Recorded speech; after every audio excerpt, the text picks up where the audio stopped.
Hello and welcome to There Are No Bad Ports, Just Bad Players. I am a Jaded Gamer and today I will be playing Lords of the Fallen and The Surge, both by Deck 13.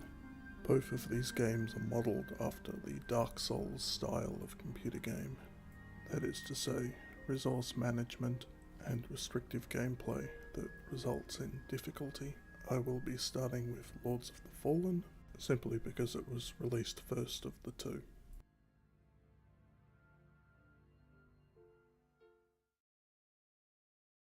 I will be playing the 2014 Steam edition of Lords of the Fallen. It is unmodded and as intended by the developers.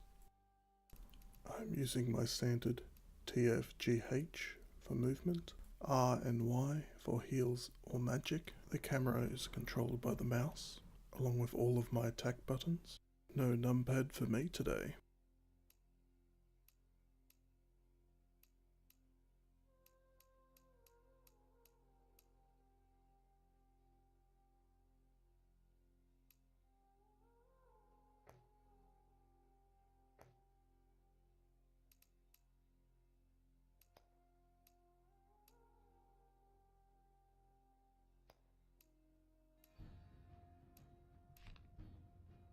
Upon starting a new game, you are given several options for your starting kit.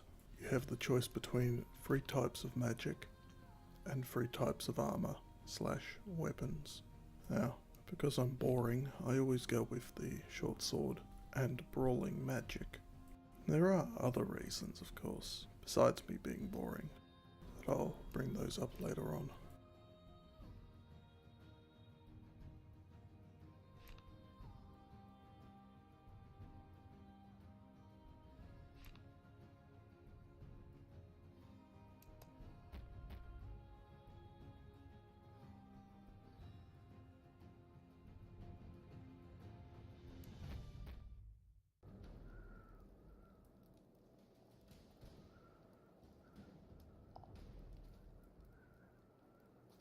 The game starts out with a brief tutorial involving you defeating a Rogar by following some basic combat inputs.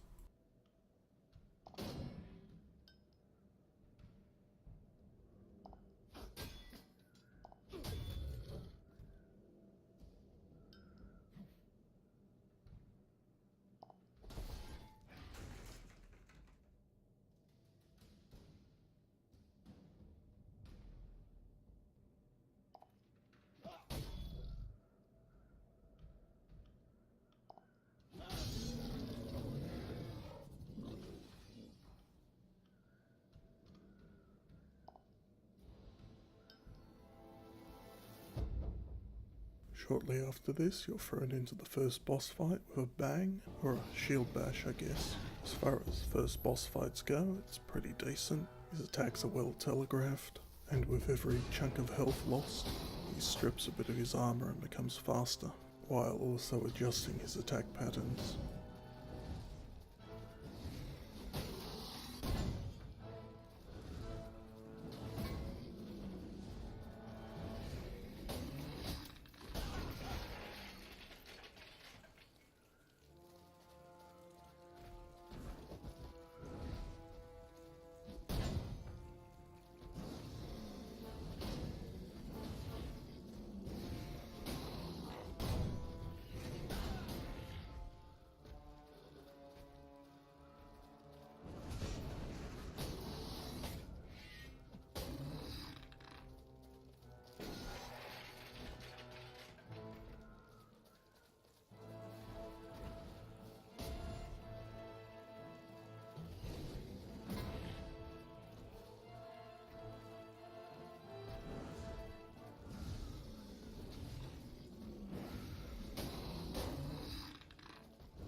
Defeating a Rogar Lord allows you to gain its power, among other things.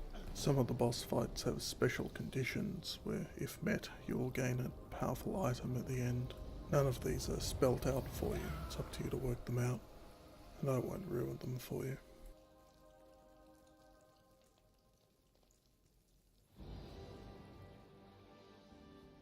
You, help me, please. What happened to your hand? Spider venom. It burns like Adir himself touched it.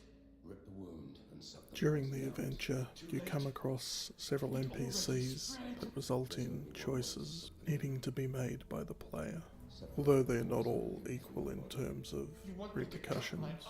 The one shown here, where you have to cut the monk's arm off to save his life, either results in him dying if you refuse, or later on him helping you and improving your healing abilities significantly. Most of these events are found by the player and not simply put in your way, although this one is. There's also a minor mechanic at the end that essentially determines how you're remembered, and these choices have a lot of factor in that. You're not one of the monastics. The markings on your face. A gift from the court, a reminder of my sins. Please, put the axe down now.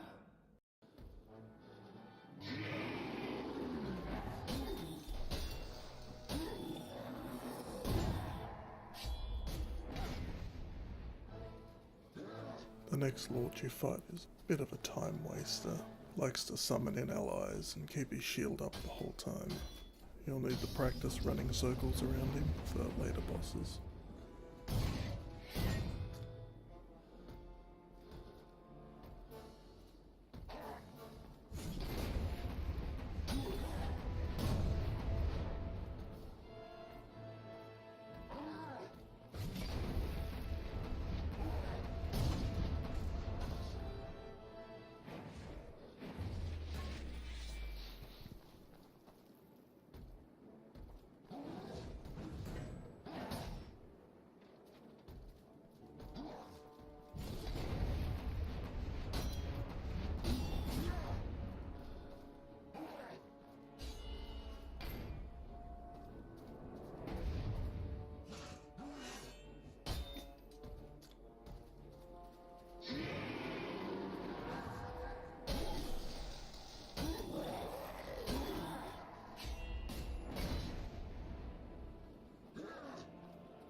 The next lord is far more interesting than the previous. He is capable of stunning you if you stay close too long. He's got wide swings that can catch you from afar, and most importantly, he has a one-hit KO skill that requires you to run to a shrine in order to avoid it. Besides trial and error, the only other way to find this out is through a message left by one of the monks hidden in the level beforehand.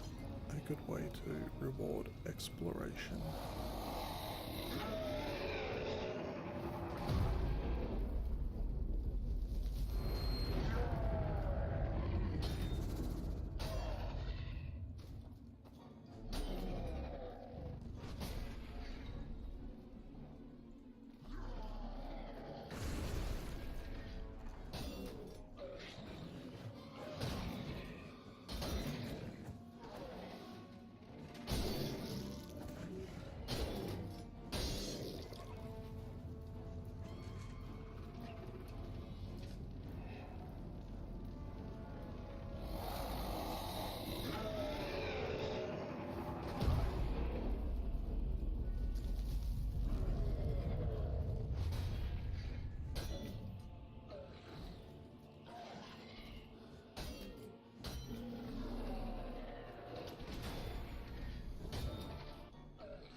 Before we continue, let's discuss exploration in this game and compare it to Dark Souls.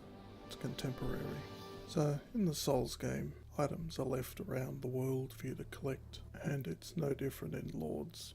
Dark Souls implements illusionary walls that typically don't in any way suggest there's anything there. In place of these, Lords offers cracked walls that can be charged through with a heavy shield. And one thing Lords offers that Dark Souls doesn't is challenge rooms, or rifts in this case. Sometimes a rift is simply a cache, other times it's an arena fight, or a puzzle room filled with enemies and traps along the way.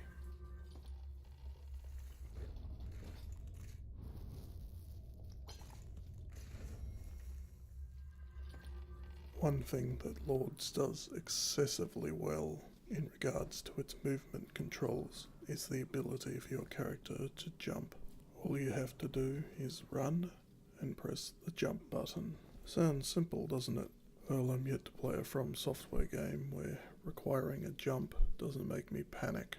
Deck 13 went even a little further with this, factoring the character's current equipment load into the jumping style. Having a heavy weight causes you to stop in place when you land. Having a medium weight lets you roll forward slightly. Having a light weight lets you roll even further. It's such a minor thing, but it makes such a huge difference to how the basic controls make the game feel so much more playable.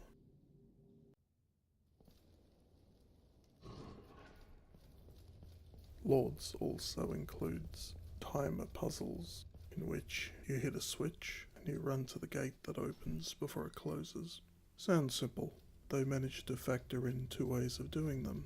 You can strip down to your lightest weight setting, try and sprint it, or you can use your magic to summon an avatar to hold the switch in place for you while you casually jog there. It's always nice to have options.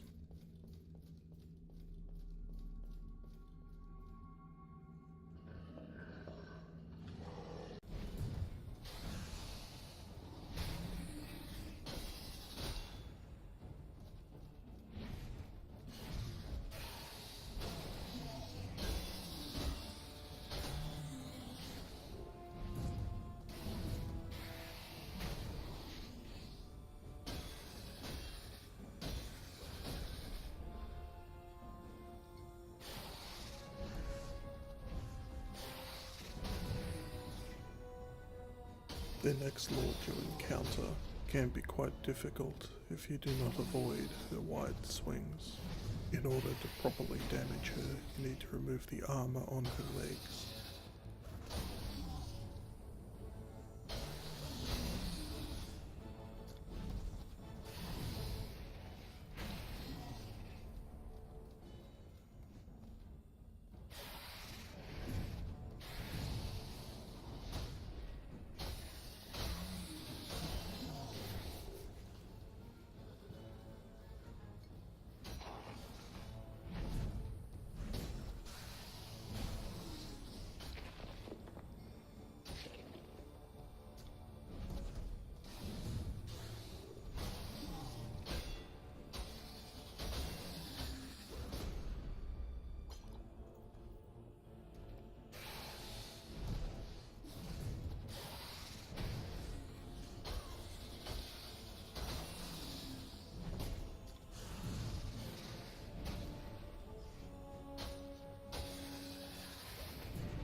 Having defeated all the Rogar lords, we return to Keystone Keep and come across a dying man.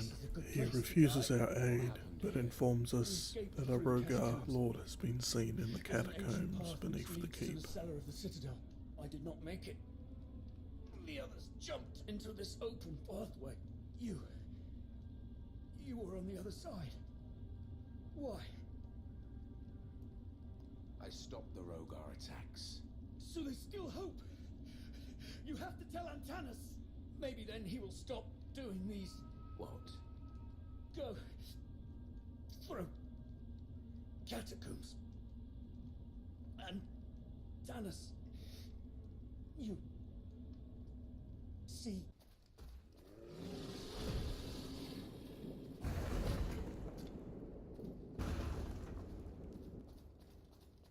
The Rogar in the catacombs is a hulking beast, more than capable of ripping you apart within just a couple of strikes. It is also vulnerable if you turn its weight against it.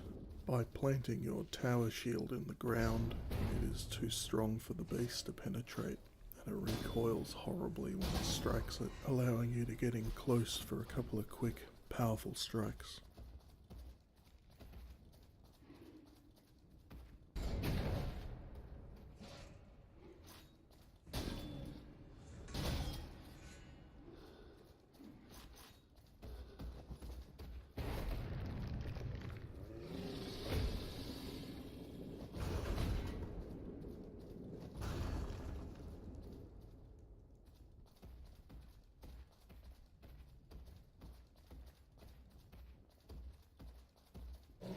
While that's going on, let's talk movement in this game. Base controls are 8 directional. You're capable of evading in any of these directions, and the weight of your equipment determines how fast you move and how fast you evade. The game allows you to focus your sensors on a single target and move around it in a more rotational movement. All of this is very similar to Dark Souls, but there are some key differences. When focusing, you're not just stuck in a rotational movement, are capable of moving forward or back and turning away and from the opponent. This allows you to turn and run quickly even while still being locked on, unlike Dark Souls. When swinging a weapon in combat, there is a perfect time to follow up, and doing so causes the opponent to be staggered slightly longer and cost less stamina on your part, rewarding precise play. It may just come across as me whinging about Dark Souls, but these are the sort of tiny little improvements that game simply refuses to make. Similar to how it's almost impossible to perform a kick or leap attack on a keyboard or a keyboard and mouse in those games, even in the third entry of the Dark Souls series, where all it requires is a single button press in this game, or simple combination of, and I know it will just work every time. I don't have to worry that the game is going to misinterpret my inputs and potentially kill me for it.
Having saved the people in Keystone Keep from the beast below, I'm granted an audience with their leader, Antanas, who informs me that there are still some Rogar lords, and that my true enemy is a god called Adir, and in order to reach the god, I need to finish off the Rogar lords. And I don't like to lose, ever. This war has been waged for far too long, at far too great a cost. My people are suffering. I cannot protect them as long as I'm trapped in this godforsaken place. The tide has turned in our favor. Battles have been won, but the war yet wages, Harkin. We should move you to a safer location. No, Harkin. Antanas is the one Rogar seek. They will hunt him down no matter where he goes. But we have a plan. One that will bring the battle directly to our true enemy. You mean the Rogar? No, Harkin. I mean the god. It's not every day I get to kill a god. Indeed. How am I supposed to do that? You must return to the Rogar realm. Once there, kill the remaining Rogar lords. Once they are gone, Adir will have no choice but to enter the fight himself. And when he does, you finish him. I understand. Not all of the lords are in the temple, Harkin. Some of them might be staying closer to the god. You will need this to access the heart of the Rogar realm, the Chamber of Lies. Your gauntlet will be able to open the path inside the Chamber of Lies, if you allow me to prepare it. Luck in battle, Harkin. If we meet again, it will be to celebrate your victory.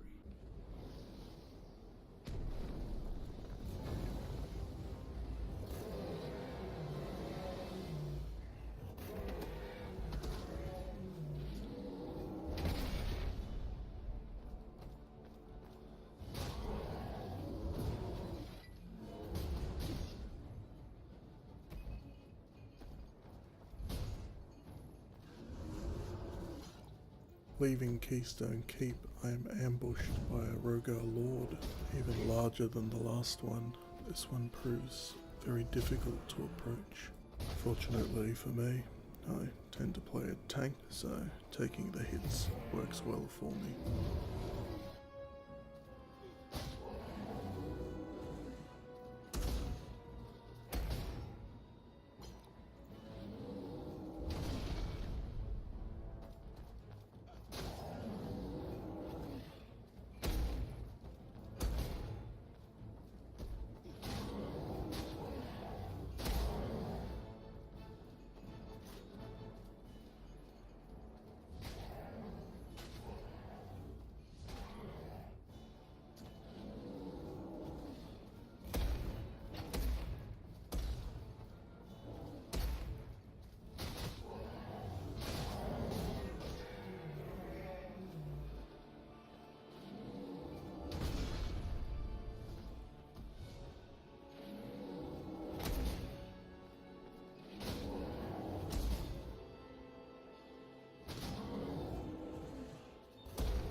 The next lord is very fast and dangerous, works contrary to my typical play style, but like most things in life, persistence is the key.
The final lord is an absolute powerhouse, the kind of powerhouse that'll two-shot you without a second thought and then keep swinging just to make sure.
With all the Rogar Lords defeated, we approach Adir.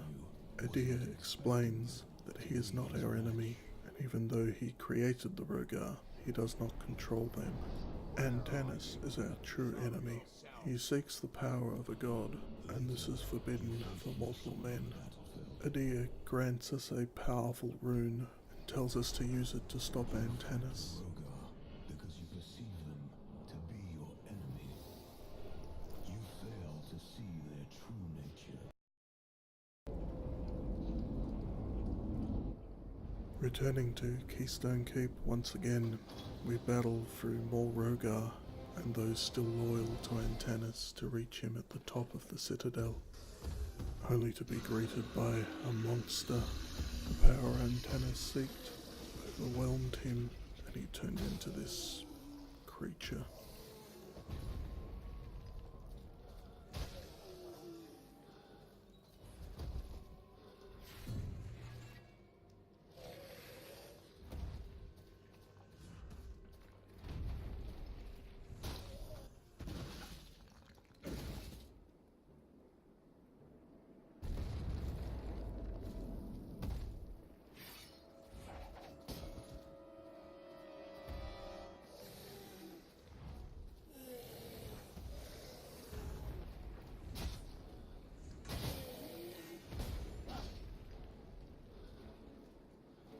The fight itself isn't all that difficult. Antanas just takes a few swings at you now and then, maybe throws a few spear knives at you, summons a few allies that he heals off if they're alive too long. The only tricky part of the fight is this fire beam attack he does. Even having completed this game upwards of 5 times, I still have no consistent method for avoiding it.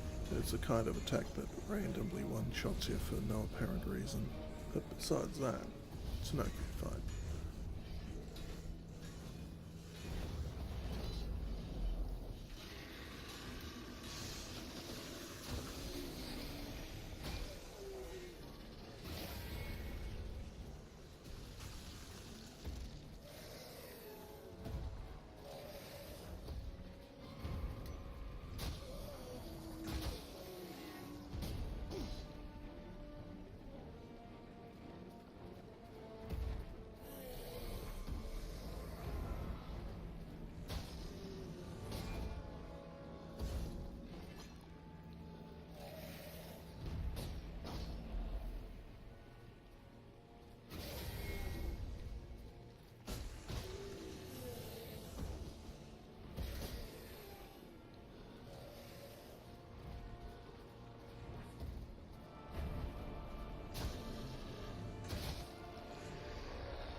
With Antanas defeated, we are given a recap of our actions throughout the game. It serves as a nice way to close things off, something a lot of games and role-playing games don't seem to do anymore.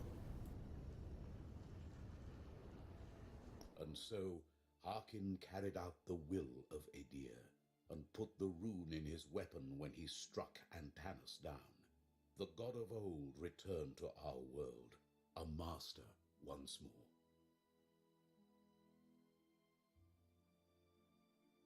Before the alliance with the god, the power of magic helped Harkin defeat all manner of Rogar lords. He chose a path of efficiency, helping the ones who could help him and slaying those who stood in his way. Harkin proved himself to be a warrior, not a scholar. The secrets of this world did not interest him, even when they were only an arm's reach away.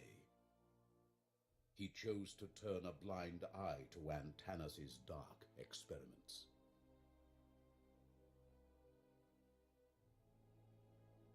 Because of Harkin's ruthlessness, Yetka faced a bleak future alone, her only chance to reunite with her family gone. The crafter's crystal was returned to him. He went back to his dimensional travels and studying runes. So Harkin sealed the fate of both realms when he aligned with Adir. Historians of the future will forever wonder what could have been if Harkin's choices had been different.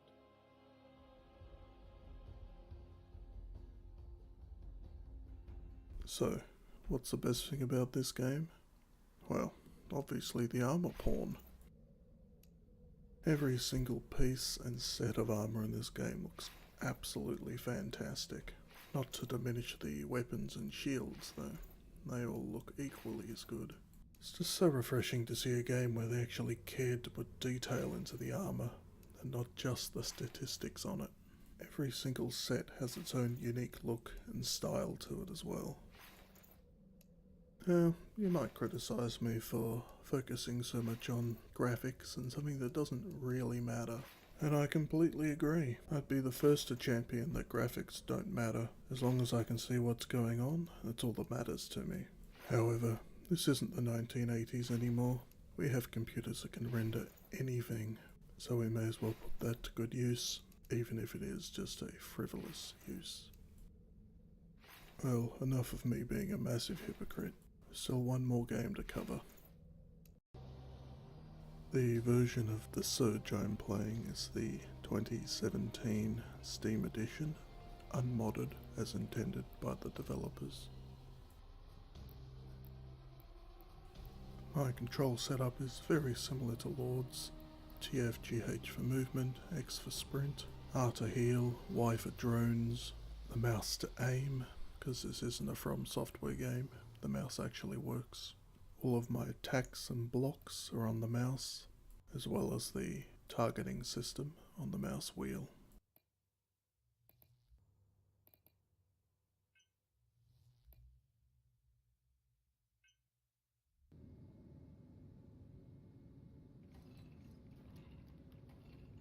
Upon starting a new game, we're introduced to our character Warren. He is shown to be in a wheelchair, presumably because his legs do not work, though this is never stated at any point, and basically becomes irrelevant immediately, and is only brought up again right at the end of the game.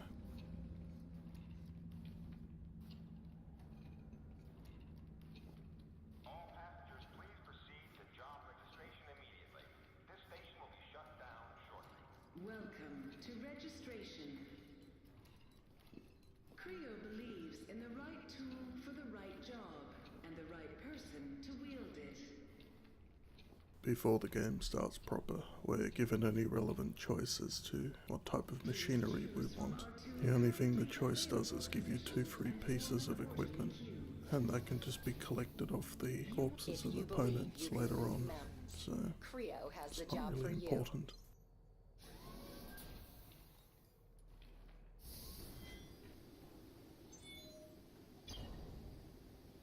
When the actual gameplay gets going, Brian wakes up after the plot point and finds he can use his legs, and immediately does what all protagonists do in video games, starts destroying things indiscriminately.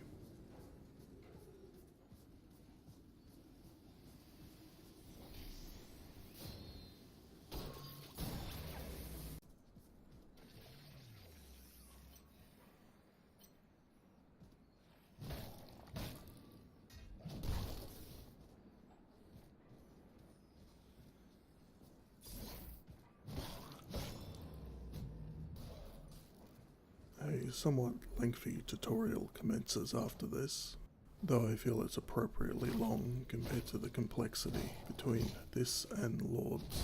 We're taught how to target specific body parts of our opponents, as well as how to remove them after combat for additional rewards.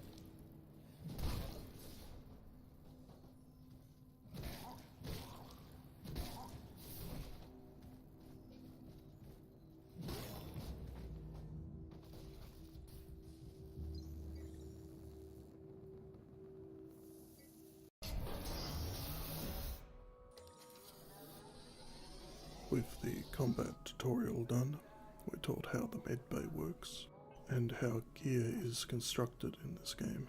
We're also taught how implants work, which I'll touch on later. Gear voucher detected.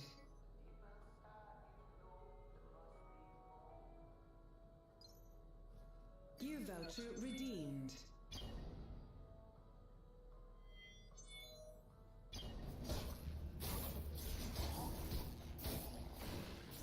Tying into the gear creation is the dismemberment system, and may I just say there are not enough games with dismemberment.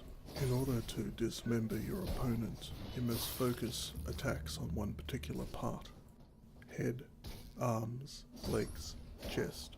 For example, if your opponent's chest is unarmored and you dismember them, you will gain nothing but experience. However, if it is armoured and you dismember them, you will gain the chest piece they were wearing. However, attacking an armoured piece greatly reduces the damage you cause, increasing the risk to yourself as you fight. It's a great system for risk versus reward.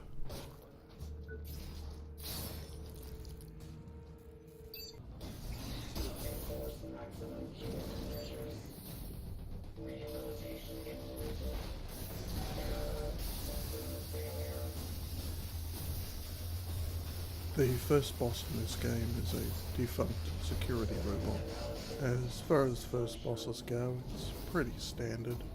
Tests you on basic movement and evasion, but more critically, it tests you on recognizing weaknesses, be it by accident or not. It is possible to knock the boss down before it's supposed to be, by causing it to become unbalanced when it lifts one of its legs to stomp you.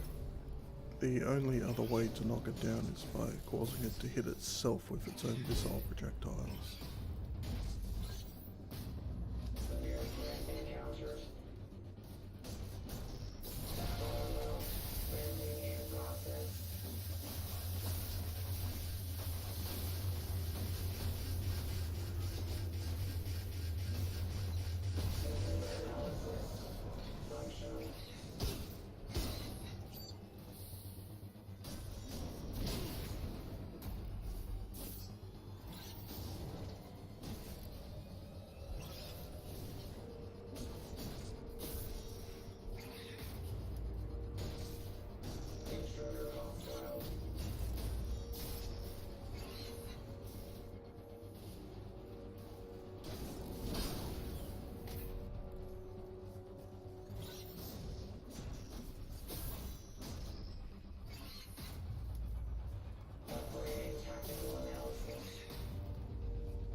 When this game was released, it got a lot of flack for looking all the same regarding its environmental areas.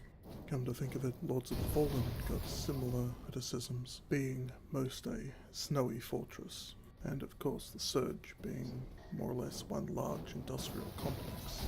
Is that really such a bad thing? Once again, let's compare them to its contemporary, Dark Souls. It would be silly to argue Dark Souls doesn't have more variety, but what I can argue is the reuse of that variety. Can you really say you've enjoyed a swamp area after seeing it 5 or 6 times in the series to this point? What about the generic rundown town/fortress environment, or the constant use of graves and graveyard markers? And yes, there are some more fantastical areas. That's kind of what you'd expect out of a fantasy game, or at least what I expect out of a fantasy game. In regards to the Surge, it is a sci-fi game, which typically take place in just one area, or similar looking areas. The Surge and Lords of the Fallen both implement backtracking Metroidvania style treasure collection, making more use out of the areas that they do include. Can you really say you returned to any area in Dark Souls that wasn't a hub after clearing it? So that's why I prefer the level design in Deck 13 Souls-like games. Operation. Initiating disposal measures. Please remain stationary during cleanup procedure.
The boss in Central Production starts off a good theme with the bosses, that being multi-phase, as well as the difficulty being quite high.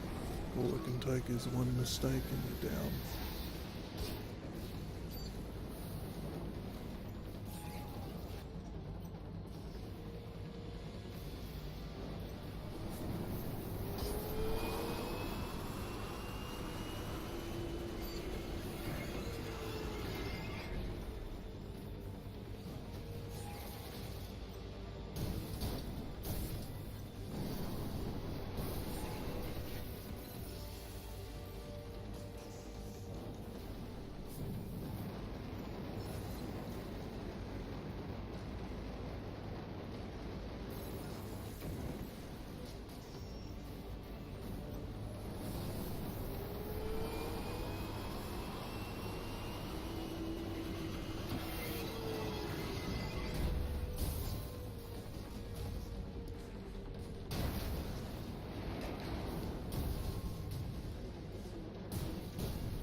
After a fair bit of plot development and character progression in the biolabs, we return to central production, try and gain access to the R&D labs, only to come across what I think is the most creative boss in the game. A giant machine designed for welding other giant machines. The fight starts off with you taking down 2 of the mechanical arms, followed by 4 of the welding arm, followed by the central hub. The first 2 phases of the fight have a hidden timer in the form of an electrical grid that turns on underneath you if you're not quick enough. But interestingly enough, you are capable of skipping the second phase if you wish, making the fight more challenging. The third phase also changes the camera angle on you. Is this good? Is this bad? It's entirely subjective. I don't mind it. I just think it ups the challenge.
Not much happens in research and development. Well, besides the epiphany that all the advancements in machinery and nanotechnology have resulted in a mechanical man. Nothing important.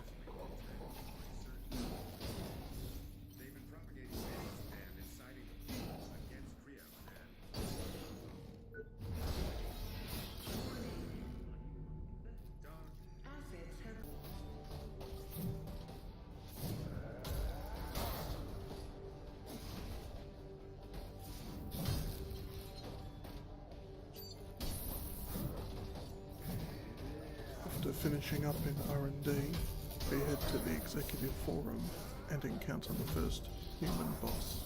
This fight is a mixture of a heavy grunt and a security bot from the first boss fight.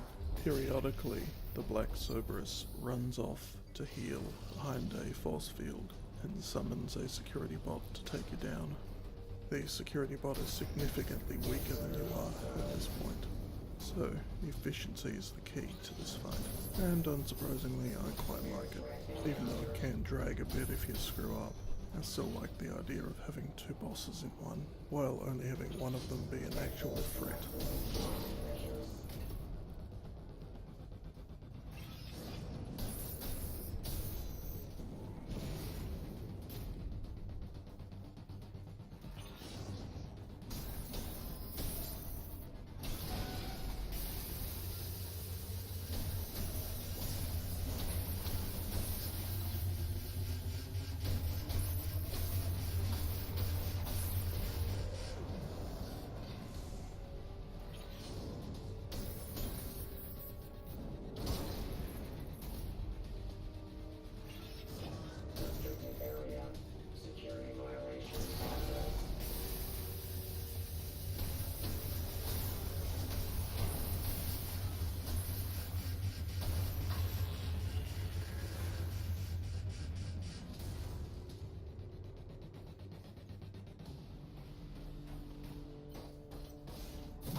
problem when I initiated the reboot.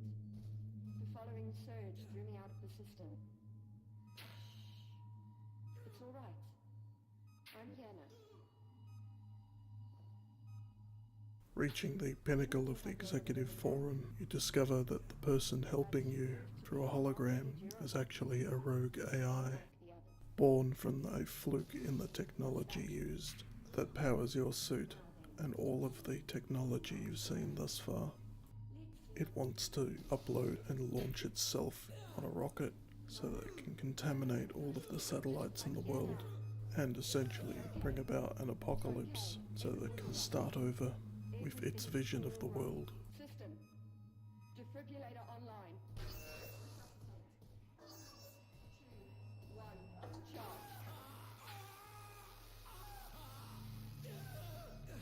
Resuscitate. 3, 2, 1, charge. No. This can't be happening. After everything I did. I saved you. I saved you.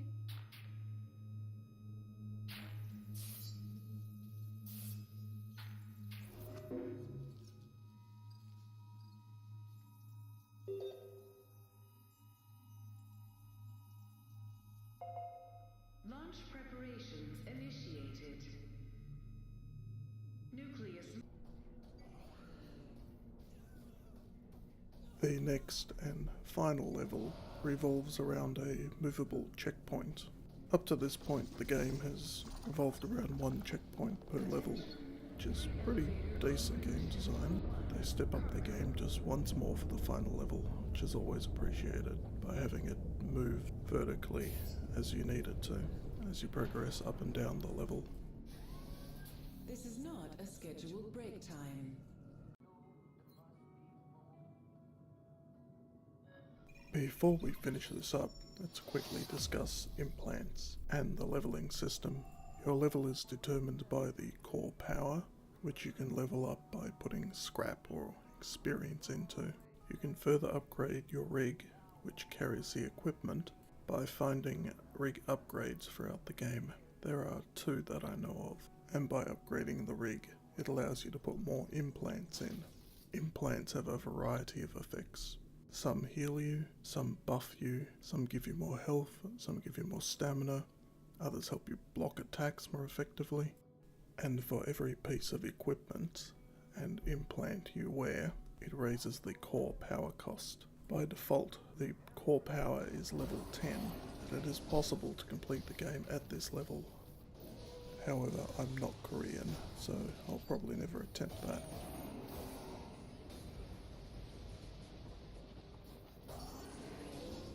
Anyways, racial stereotyping aside, after we've flipped enough switches and pulled enough levers, the final boss room opens to us, and we encounter the physical personification of the rogue AI.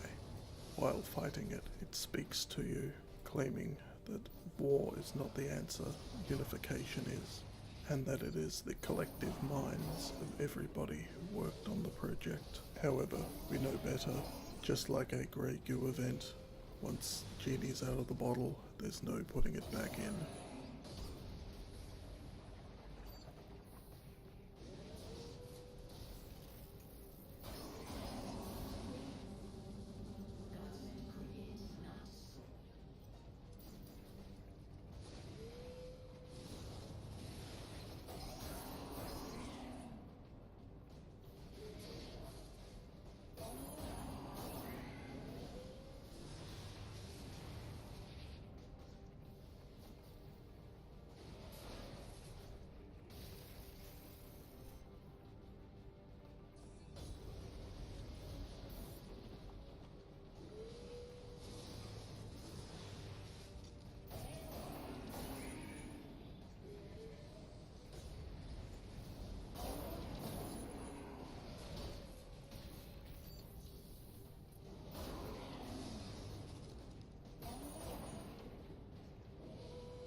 Depending on the choices you have made up to this point, the ending of the game can play out in several minorly different ways.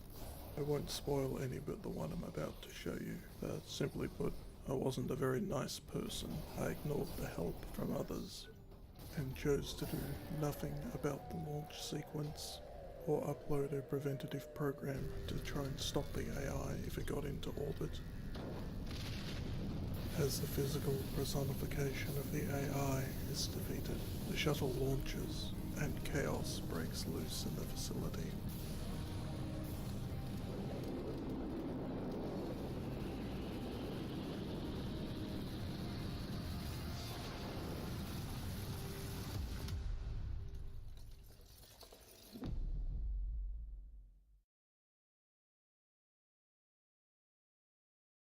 Sir, we've lost contact with our satellites. What do you mean, lost contact? Just before sunrise EST, we lost contact with Argos 1. Our initial thoughts were a system malfunction, but within minutes, all our orbital arrays blinked out. We're hearing the same from our friends in Beijing. There's power out all along the eastern seaboard. We've lost everything. Everything? Before it went dark, Argos picked up an unidentified particulate dispersal from the latest Resolve launch. Whatever it is, it's completely different from the previous payloads. There's going to be casualties, but we have no way of knowing how many. The network is shutting down bit by bit. The only way I'm talking to you now is because of hard lines and... Sir, if you can hold on for a sec. Sir. We didn't have time for introductions before. My dad's do a quick and clean job. To make sure that we can have not just a future, but a new beginning. A clean slate for those that remain.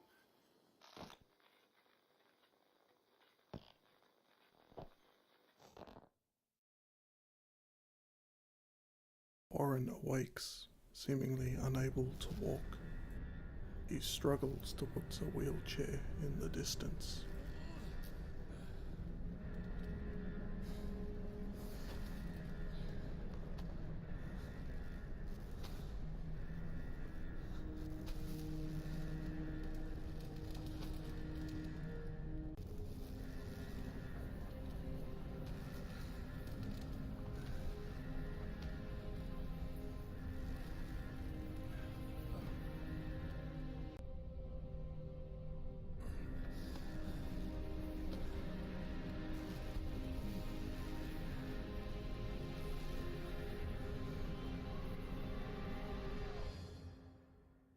And we are left wondering if anything we have done mattered. Before I finish up, I'd just like to address the Mid-Bay song. It's a very on-the-nose reference to Warren's disability, but still manages to complement things well. There was a lot of backlash over the song, but not because of the content, it's because it plays on loop. Is that a problem? Am I the only one capable of tuning a song out if I don't care for it, or don't wish to listen to it? Are there not audio options in the menu? I just don't see why it was an issue. I just thought it was worth bringing up. Well, there we have it, both of Deck 13's Souls-like games. They really need to come up with a better term for that genre. How about Arbitrarily Difficult Game? Or Stamina Bar, the game? Low quality jokes aside, both of these games greatly improve upon the base controls and piss poor PC ports of a Souls-like game. I would highly recommend either of these, probably the Surge as it is considerably better mechanically than Lords of the Fallen. It's sad that fanboys absolutely trash these games for being similar to something else. Don't they realise that's how iteration works? Well, it's normally how it works, unless it's a FromSoft game. You know, they still have controller prompts pop up on the screen, and they're about, 6 games in at this point? I realise they're well past the point of caring, but at least some developers do. Thank you, Deck 13, for giving a shit. I'm a Jaded Gamer. Thank you for watching.